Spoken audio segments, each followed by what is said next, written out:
Hello listeners. जैसा कि हम सभी जानते हैं कि इंडिया और चाइना का बॉर्डर डिस्प्यूट जो 2020 में गलवान वैली में शुरू हुआ था, अब तक जारी है। इंडिया और चाइना के बीच इस डिस्प्यूट में दोनों देशों के सोल्जर्स के बीच एक क्लैश भी हो चुका है, जिसमें 20 इंडियन सोल्जर्स शहीद हुए थे। चाइना ने अपने सोल्जर्स की कैजुअलिटीज़ काफ़ी समय तक कंफर्म नहीं की और फाइनली 4 कैजुअलिटीज़ का एक फिगर दिया। हालांकि मोस्टली डिफेंस एक्सपर्ट इस नंबर को सच नहीं मानते हैं और एक्चुअल कैजुअलिटीज़ की संख्या करीब 40 से 45 के बीच मानते हैं। कुछ सोर्सेज तो इसे 100 से ऊपर भी बता रहे हैं। इस क्लैश के बाद दोनों देशों के बीच तनाव इतना बढ़ गया कि दोनों देशों ने बॉर्डर एरियाज़ पे टैंक, सोल्जर्स और अन्य उपकरण जमा करने शुरू कर दिए। हाल के दिनों में कुछ पॉइंट्स पे दोनों देशों के बीच कुछ समझौता हुआ है, बट मोस्टली पॉइंट्स पे क्लैश अभी भी बना हुआ है। और चाइना की पुरानी हिस्ट्री को देखते हुए लगता है कि ये क्लैश अभी आने वाले कई सालों तक जारी रहेगा। और इन वर्स्ट केस सिनेरियो ये इंडिया और चाइना के बीच एक स्मॉल स्केल वॉर के साथ भी ख़त्म हो सकता है। दोनों देशों के बीच इस संभावित वॉर के मद्देनज़र हम इस वीडियो में दोनों देशों की मिलिट्री पावर का एनालाइज करते हुए एक कंपेयर करेंगे और जानने की कोशिश करेंगे कि किसी भी वॉर की सिचुएशन में इंडिया कितना प्रिपेयर है। साथ ही हम ये जानेंगे कि हम किन एरियाज़ में इम्प्रूव कर सकते हैं और करने की ज़रूरत है। अगर हम दोनों देशों के डिफेंस बजट की बात करें तो जहां इंडिया का डिफेंस बजट करीब $71 बिलियन है, वहीं चाइना का डिफेंस बजट इंडिया के डिफेंस बजट से लगभग 4 गुना ज़्यादा है। चाइना का टोटल डिफेंस बजट $261 बिलियन है। सो वी कैन सी कि डिफेंस एक्सपेंडिचर में चाइना इंडिया से कहीं आगे है। If we talk about China and Indian army personnel, तो चाइना के स्ट्रेंथ जहाँ 22 लाख है, वहीं इंडिया इसके मुकाबले केवल 14 लाख। रिजर्व पर्सनल्स के मामले में इंडिया चाइना से आगे है, जहां चाइना की स्ट्रेंथ 5 लाख है, वहीं इंडिया की 21 लाख। ग्राउंड इक्विपमेंट्स में टैंक जहां इंडिया के पास 4292 हैं, वहीं चाइना के पास 3500। बट टैंक्स के अलावा बाकी सभी ग्राउंड इक्विपमेंट्स में इंडिया चाइना से काफ़ी पीछे है, जिसमें आर्मर व्हीकल्स चाइना के पास 33,000 है, इंडिया के पास 8,000। सेल्फ प्रोपेल्ड आर्टिलरी चाइना की जहां 3,000 है, वहीं इंडिया की मात्र 235। फील्ड आर्टिलरीज और रॉकेट प्रोजेक्टर्स के मामले में भी इंडिया चाइना से काफ़ी पीछे है। ग्राउंड फोर्सेस के मामले में इंडिया और चाइना के बीच डिफरेंस तो है, बट ये डिफरेंस इतना ज़्यादा नहीं है। और इंडिया की well trained force, past war experiences और माउंटेन रेंज में इंडियन फोर्सेस की काबिलियत चाइना के एज को काफ़ी हद तक कम कर देती है। लेकिन जब हम इंडिया और चाइना की एयर और नेवल फोर्स को कंपेयर करते हैं तो ये डिफरेंस और बड़ा हो जाता है, जिसको काउंटर करना इंडिया के लिए भी बहुत मुश्किल है। एयर पावर की बात करें तो इंडिया की strength fighter aircraft, attack aircraft और हेलीकॉप्टर में 2000 के आसपास है, वहीं China is close to 3500। Naval power के मामले में चाइना इतना आगे है कि वो यूएसए नेवी को टक्कर देने की सोच रहा है। कई रिपोर्ट्स में चाइनीज़ नेवल पावर को यूएसए की नेवल पावर से भी ज़्यादा बताया गया है। हालांकि अभी ये सच नहीं है। इंडिया के पास जहाँ एक नेवल कैरियर है, वहीं चाइना के पास 2। सबमरीन्स के मामले में चाइना काफ़ी आगे निकल चुका है। चाइना की टोटल सबमरीन स्ट्रेंथ 74 है, वहीं इंडिया की मात्र 16। इस कंपैरिजन से हमें ये तो क्लियर हो जाता है और हमें क्लियर देख पा रहे हैं कि कन्वेंशनल वॉरफेयर इक्विपमेंट्स के मामले में इंडिया चाइना से काफ़ी पीछे है। किसी भी आने वाली घटना को समझने के लिए सबसे अच्छा तरीका है उसके पास्ट को देखना और उससे सीखना। 1962 में हम चाइना के साथ एक फुल स्केल वॉर लड़ चुके हैं और अनफॉर्चुनेटली उसमें बुरी तरह हारे। 1962 वॉर असल में सोल्जर्स द्वारा लड़ा गया था और जनरल्स और पॉलिटिशियंस द्वारा हारा गया था।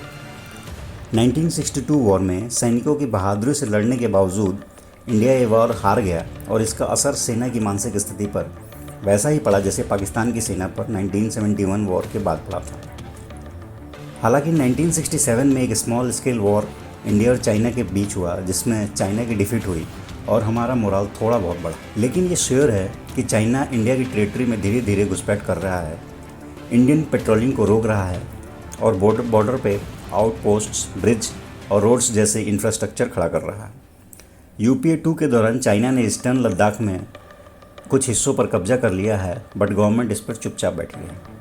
लेकिन हाल के दिनों में इंडिया की सटीक सैन्य नीति ने चाइना को थोड़ा चौंका दिया है और इन माई ओपिनियन ये बॉर्डर डिस्प्यूट भी इसी का नतीजा है। चाइना को इंडिया की तरफ से ऐसे गाइडेड सैन्य रणनीति की उम्मीद नहीं थी।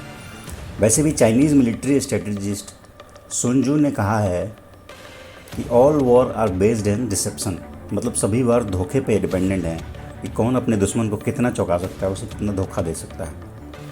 इंडियन आर्मी चाइना को अपना बिगेस्ट थ्रेट मानती है, बट क्या चाइना भी ऐसा ही समझता है? क्या चाइना भी इंडिया को अपने बिगेस्ट थ्रेट के रूप में देखता है? चाइनीज़ टीवी और स्टेट मीडिया इंडिया और अमेरिका पार्टनरशिप को एक खतरे के रूप में तो देखते हैं, लेकिन इंडिया को as a major threat solely नहीं देखते हैं। चाइनीज़ टीवी पर इंडिया और यूएस के रिलेशंस के बारे में चर्चा तो होती है, लेकिन सीनो इंडिया डिस्प्यूट इन 2020 के दौरान भी चाइनीज़ मीडिया और न्यूज़पेपर में इस इशू को रिजॉल्व करने, टेंशन को कम करने, कम्युनिकेशन को बनाए रखने, किसी भी मिसअंडरस्टैंडिंग से बचने को ज़्यादा जोर दिया गया। इससे हम ये निष्कर्ष निकाल सकते हैं कि चाइना इंडिया और यूएस के रिलेशनशिप से लेकर परेशान तो बहुत है, बट इंडिया को एक मेजर थ्रेट नहीं मानता है। सीनो इंडिया के 2020 डिस्प्यूट को भी चाइनीज़ मीडिया ने वैसे एग्रेसिवली कवर नहीं किया जैसे इंडिया मीडिया ने किया था। हालांकि चाइनीज़ मीडिया हमेशा चाइनीज़ गवर्नमेंट के साथ इन लाइन रहता है, तो ये इसका भी नतीजा हो सकता है।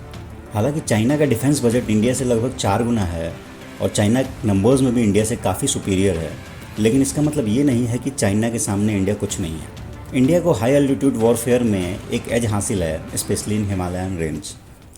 चाइना ने लास्ट वॉर 1979 में लड़ा था वियतनाम के साथ, और वो भी लगभग 50-50 रहा था, या यूँ कहे तो वियतनाम के साइड में ही ज़्यादा था।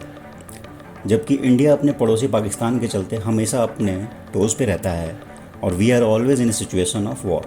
चाइनीज़ को पता है कि इंडियन मिलिट्री को हाई एल्टीट्यूड वॉर में एज हासिल है, इसलिए चाइना इस एज को कम करने के लिए बॉर्डर पर तेज़ी से इंफ्रास्ट्रक्चर का निर्माण कर रहा है।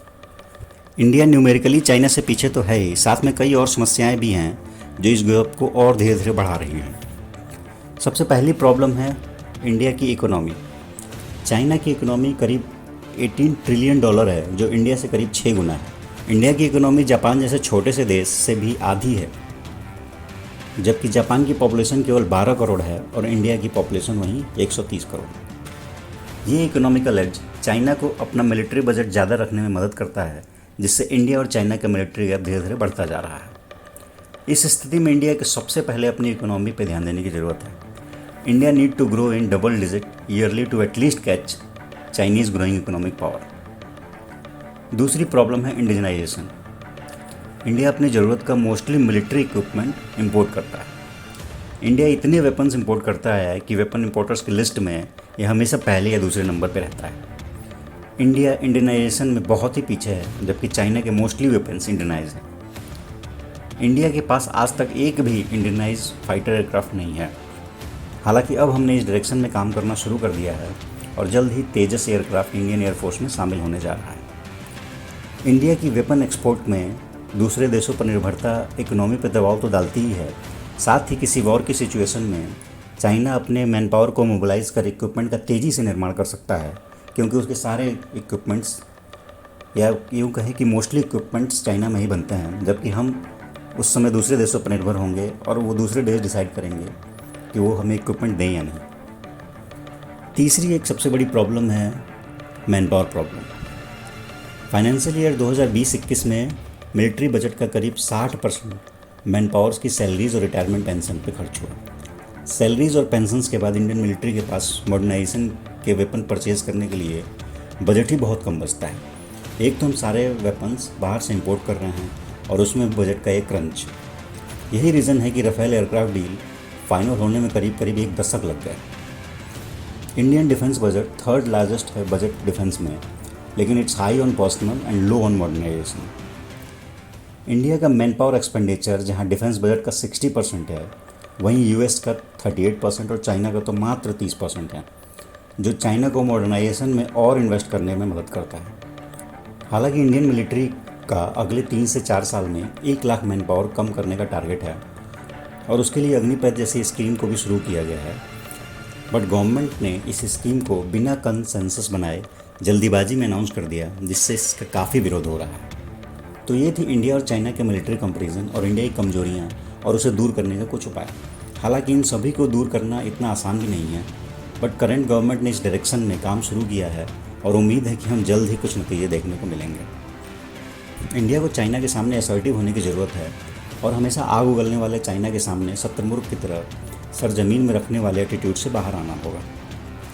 आप भी इंडिया और चाइना के बीच की हालत पे कमेंट करके मुझे ज़रूर बताएं। अगर आप मुझसे एग्री करते हैं और डिसएग्री करते हैं तो वो भी कमेंट सेक्शन में बताएं। और अपनी राय ज़रूर दें। आप किसी और टॉपिक के बारे में वीडियो चाहते हैं तो do let me know in comment section. ऐसे किसी और वीडियोस को देखने के लिए मेरे डिस्क्रिप्शन में जाएं, जहां सारी वीडियोस के लिंक दिए हुए हैं। वीडियोस आपके पास सबसे पहले पहुंचने के लिए मेरे चैनल को सब्सक्राइब करें और इसे एक लाइक ज़रूर करें। Till then bye, thank you.